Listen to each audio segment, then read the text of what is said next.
Hello from the Storm Center. I'm meteorologist Scott Munt. Our warm weather has returned. Let's go ahead and take a look at our outline. Along with the warm weather, we'll have to watch for these windy days.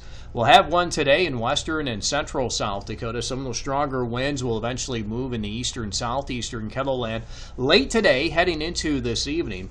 Also watching for some isolated showers, maybe even a thunder shower or two. Looks like temperatures will remain above average as we do go through the work week, and above average temperatures will continue for the first couple of days of March. Here's a look at our short-term temperatures. I know there's a lot of numbers, a lot of towns on here, but I have a couple of pause points within the graphic too. Just want to highlight a couple of areas. Notice as we hit the midday hour, we have temperatures that are in the 60s right along Interstate 90 or close to 60 in areas to the south and south-central South Dakota.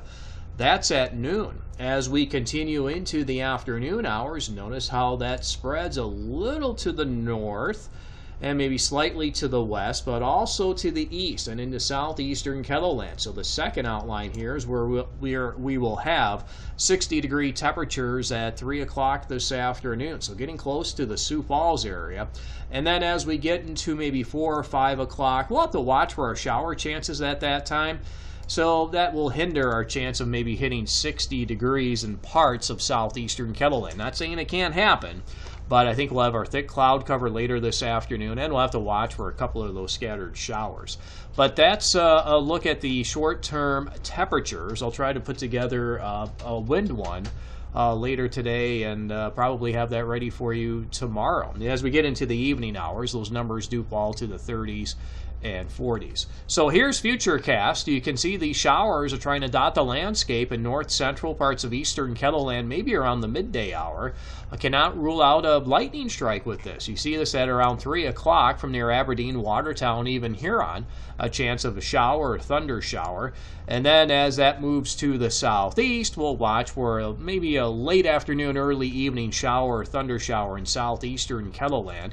And then we could see it again for tomorrow. But this time I think a lot of it will be found in north central and northeastern South Dakota. And then after that, it looks like we'll have dry skies and warm temperatures continue.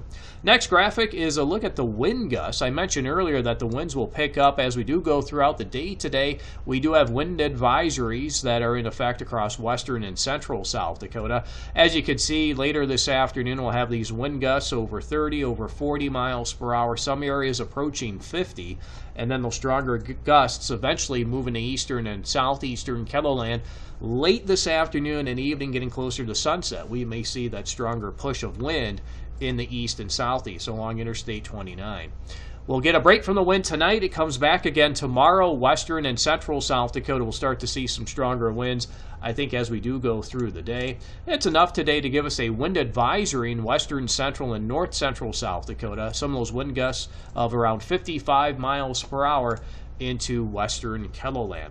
I mentioned the temperatures will remain above average as we go through the rest of this month and spilling over into the first couple of days of March. Models are still trying to tease us, maybe with something trying to come through by the time we do get into the first couple of days of March, but warm enough to support rain in eastern South Dakota, Minnesota, and Iowa. So we'll continue to follow that. And then as we get into maybe the second week of the month, there could be another system that runs through. But more or less, we'll just continue these hit-and-miss chances of seeing these systems run through. I think our dominant feature will be that northwest flow, much of what we had throughout much of this past winter. Here's a look at our 2-week outlook for snowfall across Kettleland. Really non-existent until we hit maybe that second week of March, and then it starts to fill in. We'll see where that goes. Remember, it was also trying to point in some snow chances in eastern and southeastern Kettleland around the 3rd or the 4th of the month. And right now, that's trying to switch over to rain.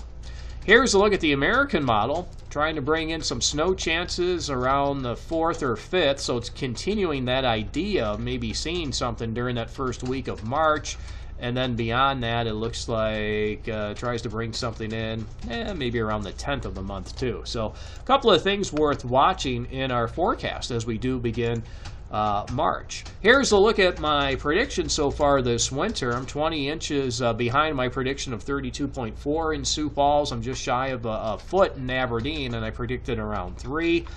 Just shy of 20 inches right now in Rapid City, and that's where I predicted the most, coming in at 47. That's a look at your forecast. I know you'll believe it when you see it.